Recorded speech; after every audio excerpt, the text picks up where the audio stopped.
Hi there, knife people. Hello, lady and gentlemen. Tonight, I'm going to show you a knife that you are going to love, and every knife making company, except for the one that made it, is going to hate, especially these guys. Why? Because this knife will save you minimum 60 bucks, minimum, and deliver performance, MagnaCut performance that I only have seen twice before. And for much less than the other two. This is not the knife. This is Ontario Knives RAT 2. RAT stands for Randall Adventure Tracking.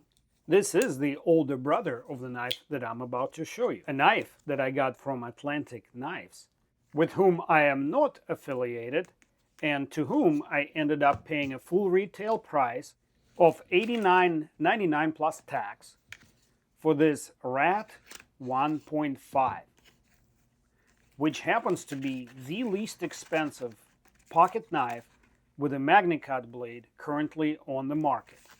And the reason I bought it from them and not other companies which already stock this knife is they actually brought a full-length video of what it looks like and how it compares to RAT 1 and RAT 2.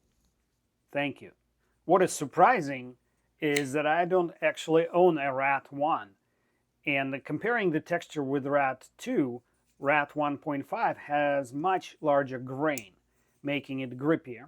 The centering is perfect, and it feels like a basic pocket knife that will do everything a pocket knife should do, nothing more and nothing less.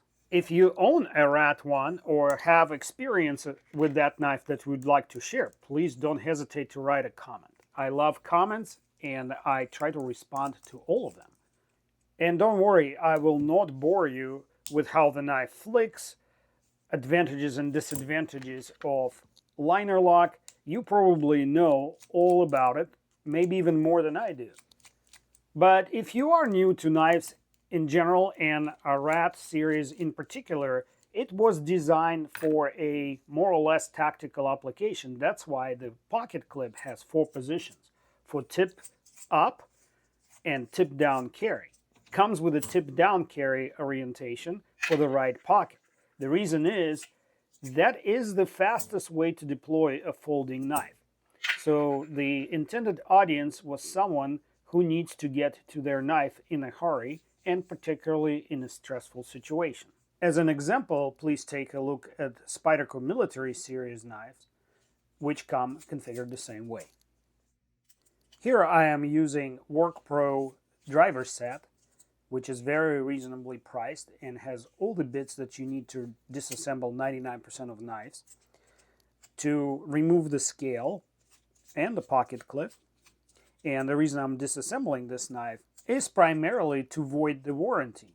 Just kidding. I like to get into the guts of the knives and analyze them, maybe overanalyze them sometimes, so that you get a full picture before you spend your hard-earned cash on a knife.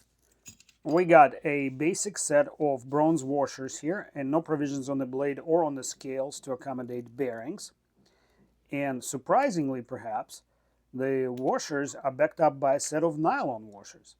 You know me, I don't like sandwiches like that, but they must have had a reason. And I'm wondering if that reason was to accommodate bearings if you so choose, maybe a small set of bearings.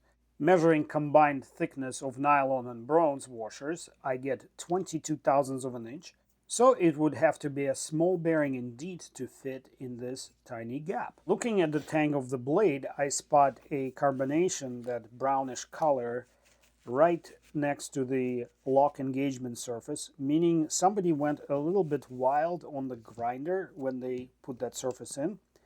The knife is pretty heavy-duty construction, has 4 shoulder pins. Shoulder pins are stronger than just a basic through pins.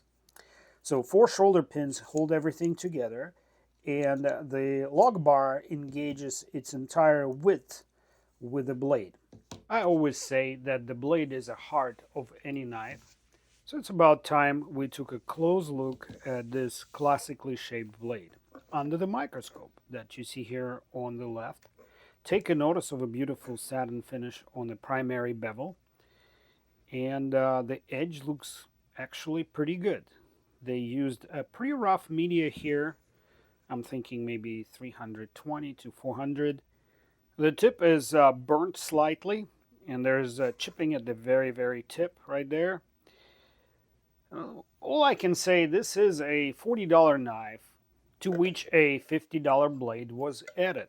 We'll test the hardness in a moment to find out if it was worth it. For now, I am focusing on the quality of the grind. As you can see, it was not stropped. That white line on the apex is burr. So I always say resharpen factory edge every time you buy a knife.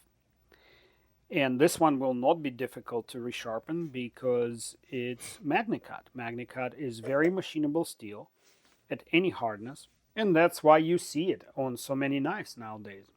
What I like to see is how symmetrical the secondary bevel, or what we call edge, is from one side to another. 3/4 measurement on one side at 15x magnification here. And on this side, we getting the same exact dimension, 3/4 of an inch. So it's about a 50,000th of an inch wide bevel. And here's what I call a shark fin at the sharpening choil, meaning that they terminated the choil too soon before it got out of the plunge line for the primary grind. Should have been about, I don't know, 100,000th of an inch farther out. I'm going to try and strop out that burr that you saw earlier using Beaverworks strop. It's the one that's made in Ukraine out of very high quality leather on both sides. And it comes with its own green compound, which is quite different from the ones you get with Chinese sets. I feel like it's a little more aggressive and it doesn't wear off the leather as fast. So for 15 bucks, I feel like I got a good deal here. And I will be providing an affiliated link to this strop because A, I'm trying to help my channel, and B, I'm trying to promote a Ukrainian, production capabilities. I was a machinist in Ukraine, so I'm very well familiar with their capabilities. They're there, and China better look out because for 15 bucks here, I got a really good deal. Putting the blade back under the microscope to see how successful my effort was. That side did not have a burr, and I don't see much of a micro bevel there where I was stropping. I was stropping pretty aggressively. That tells me that the hardness of this blade is probably higher than I expected. Anyway, another piece of evidence in that theory is the burr is still there. It's reduced a little bit, but it's still there. I think it's time to find out exactly how hard is this blade. I have to look at the tang of the blade first to see if there is any burr, because any kind of burr would prevent it from mating completely with the test block that I'm about to put it on. And the burr is there.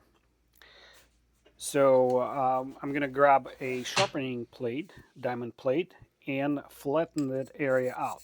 I normally do it on almost every knife. Very few knife makers grind the blade to the final thickness at the tang after heat treat. Usually they take the plate of the certain thickness, they make the blade out of it, and then they put it into the oven. So when the steel undergoes recrystallization after heat treat, there could be some dimensional differences. The metal may expand on one side or contract on the other, causing a cavity to appear. Sometimes it happens on both sides. That's why companies like Chris Reeve knives grind the final thickness after the heat treat. And that step is both extensive and expensive, so you will seldomly see a final grind after heat treat on the knives for under $500. And so as you can see, the tang on this blade is concave on the right side and it's actually convex on the other. So the block has been calibrated and certified to 787 points on leap scale. And that's how I verify the calibration of my device. I start a stopwatch so that the sweep of the handle informs you that I am not editing this segment at all. in case there are some doubts and concern after I test it. Leap scale has much finer resolution than the Rockwell scale. 1 point on leap is equivalent to 0.07 or 7/100ths of a point on Rockwell scale. This beep means we're about to get a average reading. It's 794, 7 points above the calibration, which is equivalent to 0.49 Rockwell. So we're going to be subtracting half a Rockwell point from the final result to stay accurate. I put sanitizing gel on the block to sort of fill any possible cavity that may still exist on the tang of the blade. And it ensures a good connection, allowing me to test thin blades like this on a solid block of metal. I am set up for HRC or Hardness Rockwell C scale. Hang on here. What's going on? After testing Benchmade's and Spyderco's at like 60 to 61 Rockwell, I'm a little bit surprised here. Let's see how consistent those 5 readings are. I'm about to get the average. 64.4, which translates with a subtraction to 63.9. I think it's excellent. Because at this hardness level, MagnaCut has toughness of crewware and edge retention of S90V, while maintaining corrosion resistance equal to S20V or M390 steels. Let's see if we get consistent readings on the other side. We're on the left side of the blade now. To say that I'm pleasantly surprised, it is an understatement. I am celebrating inside. Let's see what the average of 5 strikes yields. Oh, that's an outlier. Shoot. Oh well, we'll have to remove it. 64.4. Let me recalculate real quick without the outlier. And also subtract the half a point there. I get 63.7. I only encountered MagnaCut blades that hard twice before, in Hogue Misto and White River pack knife. And that's after testing at least 2 dozen MagnaCut blades on my channel. It has been always my experience that Taiwanese knife makers heat treat to perfection. Now I'm going to address the edge in earnest. I'm setting my torque driver to 25 inch-pounds. Because this clamp on XARILK foldable portable sharpener is made out of aluminum and the screws are steel, so I don't want to over torque it. And the reason I set the blade out there, not centered in the vise, is because I want my angle to remain consistent in the belly area.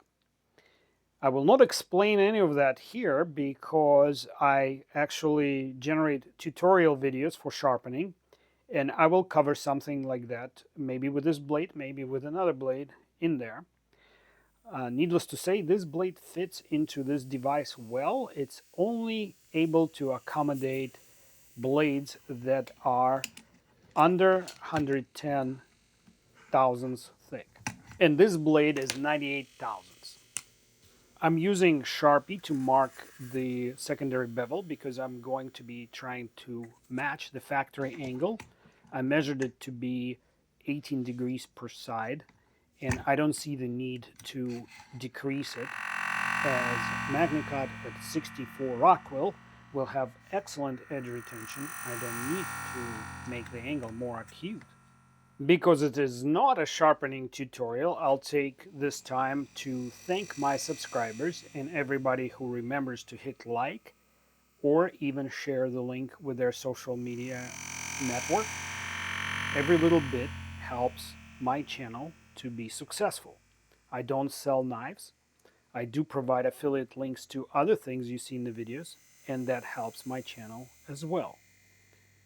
Otherwise, I wouldn't be able to afford buying newest, latest knives that you see on this channel. I will test the sharpness after my efforts, and then I will test the toughness of the blade at the Tree of Doom. We're going to test sharpness today using this regular paper towel roll. They're made out of pretty fibrous cardboard, and other than the very sharp knife, finding a proper angle of attack is key. I'm also trying not to catch the seam because that would be cheating, so I'm going into the smooth area on the tube. I'm in a little bit of an awkward position here under the camera. Let's see if I can catch it just right on the next try. This is what I call the Tree of Doom test. It's an old dead oak. It's increasingly dilapidating over the last couple of years, and I am helping it along with these tests. I strike it 25 times. After each strike, I pry the blade out at pretty severe angles, and the number of tips I broke this way stands at 16 right now.